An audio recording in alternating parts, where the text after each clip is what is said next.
জাতির পিতা বঙ্গবন্ধু শেখ মুজিবুর রহমানের প্রতি আমি শ্রদ্ধা জানাচ্ছি। তার অনুপ্রেরণায় স্বাধীনতা অর্জন করেছি, বিজয় অর্জন করেছি। 2009 সরকার গঠন করি। এই বাংলাদেশকে 2009 থেকে 2021 যখন আমরা 2020 জাতির পিতা জন্ম শতক বর্ষ উদযাপন করি, যখন আমরা 2021 সালে স্বাধীনতা সুবর্ণ জয়ন্তী উদযাপন করি, সেই সময় কিন্তু বাংলাদেশ উন্নয়নশীল দেশের মর্যাদা পায়। এটাই ছিল আমাদের সবচেয়ে বড় অর্জন, যে মাত্র 15 বছরের মধ্যে বাংলাদেশ আজকে বদলে যাওয়া বাংলাদেশ। যাদের বয়স 15 বছর, 20 বছর বা 25 বছর, তাদের একবার চিন্তা করে যে 2008 পর্যন্ত বাংলাদেশ কি অবস্থা ছিল। 2001 থেকে 8 বাংলাদেশের জন্য একটা কালো অধ্যায় ছিল। জঙ্গিবাদ, সন্ত্রাস, সেই বাংলা ভাই 500 জায়গায় একসাথে বোমা হামলা, হামলা, হত্যা, আমাদের বিভিন্ন নেতা হত্যা, এই ধরনের খুনিদের রাজত্বই ছিল। আর 2009 থেকে ধারাবাহিকভাবে গণতান্ত্রিক ধারা অব্যাহত ছিল, যার দ্বারা আর্থ সামাজিক উন্নয়ন আমরা করতে পেরেছি এবং বাংলাদেশ উন্নয়নশীল দেশের মর্যাদা পেয়েছে। এই উন্নয়নশীল দেশ হিসেবে আমাদের যাত্রা শুরু হবার কথা 2026 সালে। আপনারা একটা জিনিস লক্ষ্য করেন, যখন জাতিপিতা বাংলাদেশকে সর্বোন্নত দেশের মর্যাদা এনে দেবে, তারপরে কিন্তু চক্রান্ত হলো 15 আগস্ট। আর ঠিক যখন আমরা উন্নয়নশীল দেশ হিসেবে মর্যাদা পেলাম এবং ঘোষণা দিলাম 2041 সালের মধ্যে বাংলাদেশ হবে স্মার্ট বাংলাদেশ এবং উন্নত বাংলাদেশ, এরপরে কিন্তু একটা চক্রান্ত শুরু। এবং এই 2024 সালে জুলাই মাসে 15 তারিখ থেকে যে 7 তারিখ থেকে প্রকাশ এবং 15 তারিখ থেকে যে হত্যাযজ্ঞ শুরু হলো, এবং সেখানে কিন্তু ওই 32 সামান আগুন দেয় নাই, লুটপাট করেছিল, 75 সাল লুটপাট করেছিল, 71 সাল লুটপাট করেছিল, পুড়িয়ে দেওয়া হলো, হামলা করা হলো।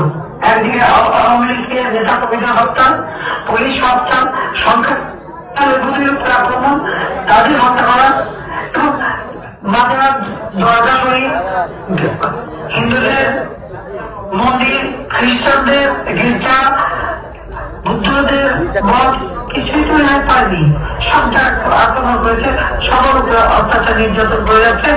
এই অবৈধভাবে ক্ষমতা দখলকারী ইউনূস যে মেটিকুলাসলি ডিজাইন করে পরিকল্পনা করে সে ক্ষমতাটা দখল করলো, যখন বাংলাদেশ দেশের মর্যাদা পেল। এবং এই 24-এ জাতিসংঘ যে বিশেষ কমিটি আছে, সেই কমিটি এই 2024 সালেও কিন্তু যে এত কিছু পরে বাংলাদেশ এই উন্নয়নশীল দেশ হিসেবে মর্যাদা পাওয়ার যোগ্যতা রাখে কিনা। আমরা কোভিড-19 দক্ষতার সাথে সেটাকে আমরা মানুষকে রক্ষা করেছি, খুব দক্ষতার সাথে আমরা এটা মোকাবেলা করি। ইউক্রেন রাশিয়ার যুদ্ধের ফলে যে বিশ্বব্যাপী অর্থনৈতিক মন্দা, সেই মন্দাও কিন্তু আমরা মোকাবেলা করে আমরা উন্নয়নশীল দেশ হিসেবে বাংলাদেশকে কিন্তু সমঝোতায় রাখতে সক্ষম হই। 2024 আমাকে হত্যার পরিকল্পনা করা হয়েছিল, এবং আপনারা দেখেন সমস্ত খুনিদেরকে ছেড়ে দেওয়া হয়েছে।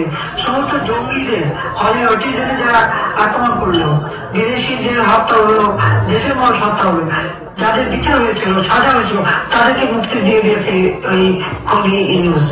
মুক্তি দিয়েছে সমস্ত সন্ত্রাসীদের, এবং যাদের বিরুদ্ধে দুর্নীতি, এমনকি আমেরিকার FBI এসে সাক্ষী দিয়ে গেছে, যার ফলে দুর্নীতির সাজাপ্রাপ্ত তাদেরকে মুক্ত করা হয়। এবং নিজের দুর্নীতি, তার বিরুদ্ধে দুর্নীতির মামলা, সে ট্যাক্স ফাঁকি দিয়েছে, প্রায় 1200 কোটি টাকা তার কাছে ট্যাক্স পায়। সেটা 666 কোটি টাকার একটা মামলা রাজপথে 6 আগস্ট 5 আগস্ট আন্দোলনের নামে সেই গণভবন আক্রমণ, আর কোনো মতে মাত্র 20 মিনিটের জন্য বেঁচে গিয়েছিল। আর তারপর যে হত্যাযজ্ঞ চললো এবং ধ্বংসযজ্ঞ চললো সারা বাংলাদেশে, আপনারা দেখেছেন। মৌলিক ক্ষমতা এসেই তার বিরুদ্ধে সব মামলা তুলে দিয়েছিলেন। এই হলো বাংলাদেশের অবস্থা। আমি ইতিহাস এই জন্য বললাম যে এই ইতিহাসটা আমাদের অনেকের এই বোধহয় মনে নেই, জানে না। মুক্তিযোদ্ধারা তাদের যে অবদান, জীবন বাজি রেখে পরিবার পরিজন ছেড়ে তারা চলে গিয়েছিল মুক্তিযুদ্ধ করতে। আমাদের তরুণ সমাজ, আমাদের ছাত্রীর বহু নেতাকর্মী জীবন দিয়েছে, বাংলাদেশের বহু নেতাকর্মী এমনকি বাংলাদেশের অনেক জনগণ আত্মাহুতি দিয়েছে। তাদেরও কিছু ছিল না, পরনে কাপড় নেই, ওই লুঙ্গি পরে খালি পায়ে কাদামাটি থেকে অস্ত্র নিয়ে ওই জাতির পিতা বলেন যা যা কিছু আছে তাই নিয়ে মোকাবেলা করো। বাঙালি সেই মোকাবেলা করেই কিন্তু এই দেশ স্বাধীন করেছে। এদেশ ওই কোনো কারণ একটা বাসি ফুঁজে স্বাধীন হয়নি। দীর্ঘ 24 বছরের সংগ্রাম ও 9 মাসের মুক্তিযুদ্ধের বিজয়ের মধ্য দিয়ে কিন্তু আমাদের বাংলাদেশ স্বাধীন। আজকে বাংলাদেশ আমাদের অন্বেষণ হচ্ছে মর্যাদা পেলাম, তখনই আবার সেই হাইনা আবার বাংলাদেশের জনগণের উপর সব কিছু অর্থনীতিকে ধ্বংস করেছে, সমস্ত পরিবেশ ধ্বংস করেছে, বাংলাদেশকে আবার বিক্ষোভের জাতিতে পরিণত করছে। এই অবস্থা থেকে উত্তরণ আমাদের হাঁটাহাঁটি হবে। আজকে বিজয় দিবসে এটাই আমাদের প্রতিজ্ঞা, এই প্রতিজ্ঞায় আমরা নেব যে জাতির পিতা বঙ্গবন্ধু শেখ মুজিবুর রহমান আমাদের যে স্বাধীনতা দিয়ে গেছেন, 30 লক্ষ শহীদের রক্তের বিনিময়ে, 2 লক্ষ বাঙালির ইজ্জতের বিনিময়ে যে স্বাধীনতা আমরা পেয়েছি, এই স্বাধীন বাংলাদেশ মাথা উঁচু করে বিশ্ব দরবারে চলবে।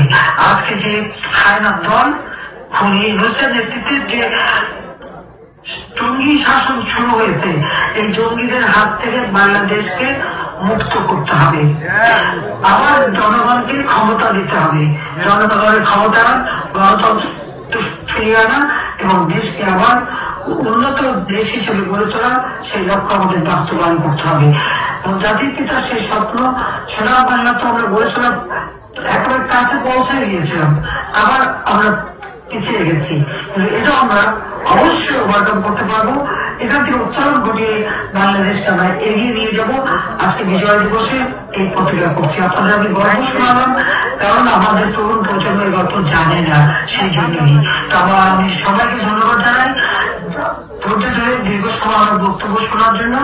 সবাইকে আমার আন্তরিক শুভেচ্ছা। আবারও জাতির পিতা বঙ্গবন্ধু শেখ মুজিবুর রহমান, লাখো শহীদ এবং নির্যাতিত মহাবল সকলের প্রতি আমার শ্রদ্ধা জানিয়ে এবং বাংলাদেশের জনগণের যে দুঃখ কষ্টের সীমা নেই, এখান থেকে তাদের উত্তরণ ঘটুক, আবার বাংলাদেশের মানুষ মুক্তি পাক, বাংলাদেশের মানুষের জীবন উন্নত হোক, সেই আহ্বান জানিয়ে সেই প্রত্যাশা ঘোষণা করে আমি আমার বক্তব্য শেষ করছি। খোদা হাফেজ।